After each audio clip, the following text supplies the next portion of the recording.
my dear students, we'll discuss today the effects of refraction in daily life and refractive index. In the first class of refraction, that was in previous class, we had discussed the basic concepts of refraction, and we'll discuss today the effects of refraction in daily life. Effects of refraction in daily life के examples है कि like आपने एक डंडी है उसको पानी में डुबाया और आप उसको दूसरी साइड से देखते हो तो आपको बेंट नज़र आती है, टेढ़ी नज़र आती है। This is because of refraction. आप एक तालाब के पास में खड़े हुए हैं और तालाब को जब आप देखते हैं तो आपको लगता है तालाब तो कम गहरा है, लगभग 4-5 फीट ही है, मेरी हाइट तो 5.5 फीट है, और आप तालाब के अंदर छलांग लगा जाते हो और उसमें डूबने लगते हो, चिल्लाने लगते हो। तो किसी की जब अच्छी सी हाइट होती है, जो 6-6.25 फीट का बंदा है, वो आके आपको बचाएगा। A pond appears to be shallow. A pond appears to be shallow, मतलब एक पॉन्ड है, जितनी गहराई है उतना नया गहरा दिख के वो हमें कम गहरा दिखता है। This is because of refraction. Likewise और इसके एग्जाम्पल्स हैं कि जैसे एक बुक है, इस बुक के पेज के ऊपर वर्ड्स लिखे हुए हैं, इसके ऊपर हम एक थिक रेक्टेंगुलर ग्लास स्लैब को रखें और ऊपर से देखें तो वर्ड्स है they appears to be raised, that is because of refraction. एक ग्लास टम्बलर है, ग्लास टम्बलर के अंदर सिक्का डाला हुआ है, आप उस ग्लास टम्बलर के अंदर पानी भरो, वो सिक्का थोड़ी देर बाद में आपको ऊपर उठता हुआ नज़र आता है। This is because of refraction. एक बाउल है और बाउल इस लेवल पे रखा हुआ है, उस बाउल के अंदर एक सिक्का है, आपको ऐसे दिखाई नहीं दे रहा है, उस बाउल में पानी भर दो और यूँ देखो आपको सिक्का नज़र आएगा। This is because of refraction. Karnal में फेमस स्वीट है कालरा स्वीट्स, और वहाँ पे ग्लास जार्स के अंदर रसगुल्ले हैं, गुलाब जामुन हैं, वो पड़े होते हैं। जब हम काउंटर पे जाते हैं देखते हैं तो लगता है क्या मोटे मोटे गुलाब जामुन हैं, क्या मोटे मोटे रसगुल्ले हैं, निकाल के खा लें। लेकिन जब हम उनको बाहर निकालते हैं तो जितने मोटे दिखते हैं उतने मोटे ना दिख के वो छोटे दिखाई देते हैं। This is because of refraction.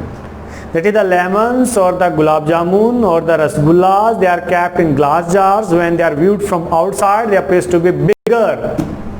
This is because of refraction, जबकि एक्चुअल में वो होते नहीं है। So there are the various cases, they are related with refraction. Will discuss these one by one. तो पहला केस है ए स्टिक partly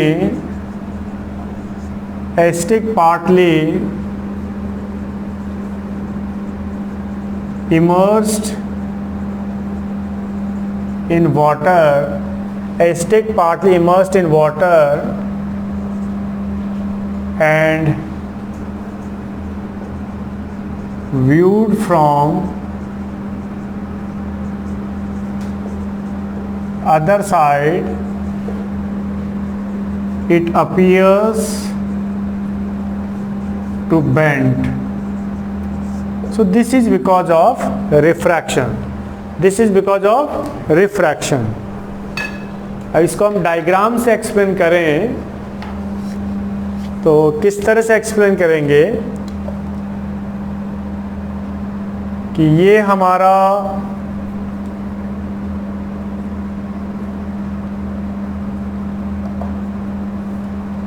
पॉन्ड है,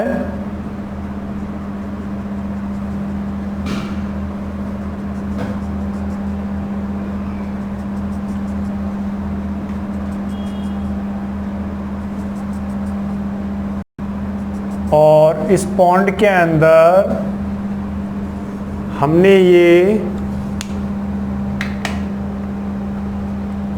एक स्टिक है, ये डंडी है,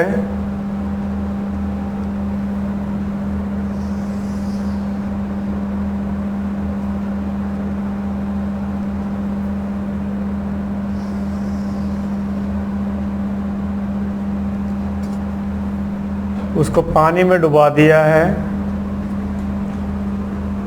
and it is viewed from this side. इधर से हम इसको देखते हैं,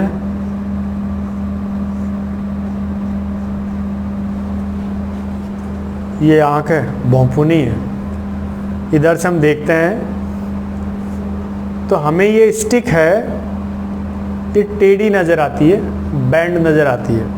ऐसा क्यों? तो मैं इसको एक्सप्लेन करें कि from the lower end of the stick these rays of light are coming. From the lower end of the stick, these are the rays of light are coming. और यहाँ पर मीडियम एयर है, यहाँ पर medium water है, और ये interface है।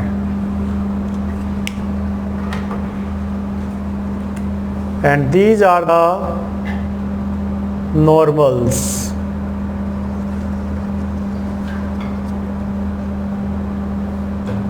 These are the normals. Now these rays of light, they are coming from lower end of the stick. They strikes at water air interfaces here, water air interface here, and the rays of light are entering from water to air, from optically denser medium to optically rarer medium. The refracted rays, they bend away from normals. The refracted rays, they bend away from normal. ये concept हमने previous class के अंदर discuss किया था कि when the rays of light, when the rays of light, when they enters from optically denser medium to optically rarer medium, the refracted rays will bend away from normal.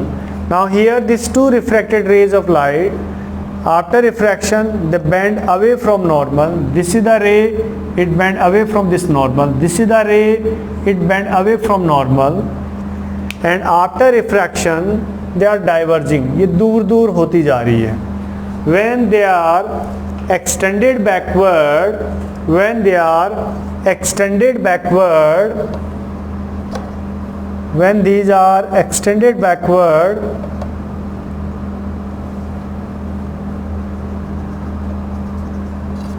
they appears to meet here. और हमें इस pencil की जो apparent image है यहाँ पे दिखाई देगी, मतलब हमें यहाँ पे दिखाई देगी.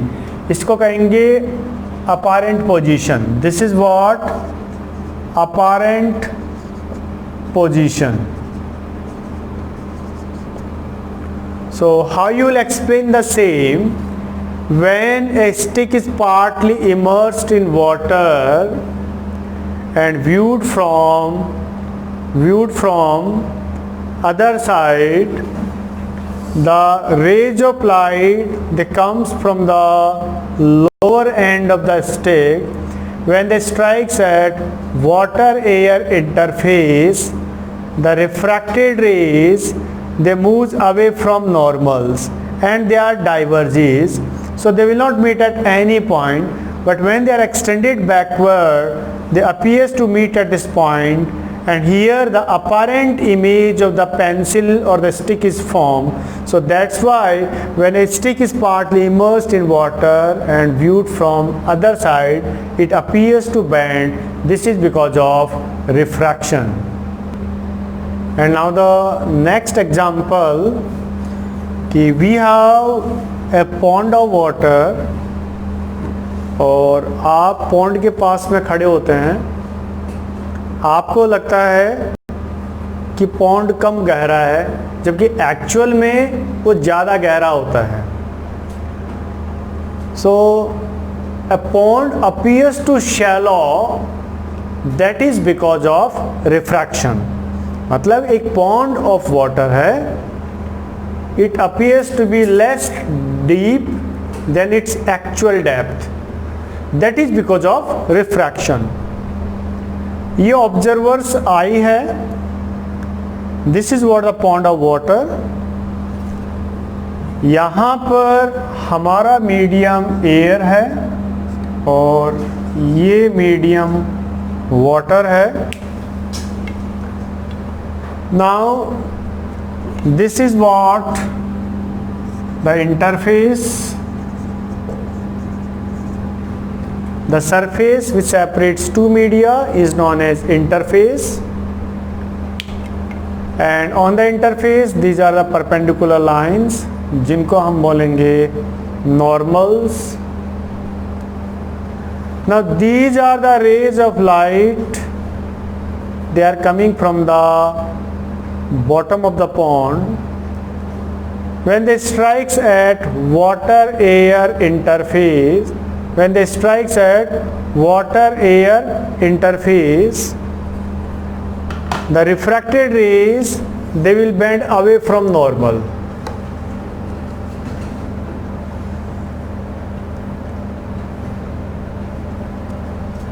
Because when the ray of light enters from water to air, from optically denser medium to optically rarer medium, the refracted ray, it will bend away from normal। This is what the concept we had discussed in the previous class।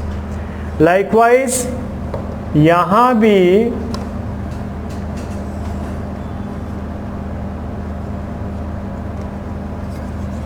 this is the refracted ray, it will bend away from this normal। Now these two refracted rays of light, after refraction they move away from each other, they diverges, so they will not meet at any point, but when they are extended backward they appears to meet here, and here whatever this depth is formed, जिसको हम कहेंगे apparent depth, इसको कहेंगे apparent depth। This is what the apparent depth। ये हो गई apparent depth और ये हो गई इसकी real depth। This is what the real depth। So how you will explain the same कि a pond of water, it appears to shallow, it appears to less deep than its actual depth, that is because of refraction। The rays of light that comes from the bottom of the pond, when they strikes at water air interface, the refracted rays, they bend away from each other, एक दूसरे से दूर होती जाएगी, they diverges, so they will not meet at any point। When they are extended backward, they appears to meet at a point, and here the apparent depth is formed। The actual depth इसका ये है, ये इसका this is the actual depth or the real depth, और ये इसका apparent depth। So because of this the pond appears to shallow। Likewise और इसी तरह की क्वेश्चन है कि we have a glass tumbler और ग्लास टम्बलर के अंदर पानी भरा हुआ है, और उस ग्लास टम्बलर के अंदर हम एक पहले ग्लास टम्बलर हमारा मान लो खाली है, हमें लगता है कि सिक्का बहुत गहराई पर है, और जैसे आप ग्लास टम्बलर के अंदर पानी भरते हो सिक्का ऊपर उठता हुआ नज़र आता है because of the same phenomena. Likewise कि एक बुक है, बुक के ऊपर कुछ प्रिंट लिखा हुआ है, उसके ऊपर हम एक थिक ग्लास स्लैब को रखते हैं और ऊपर से देखते हैं the words appears to be raise, that is because of refraction.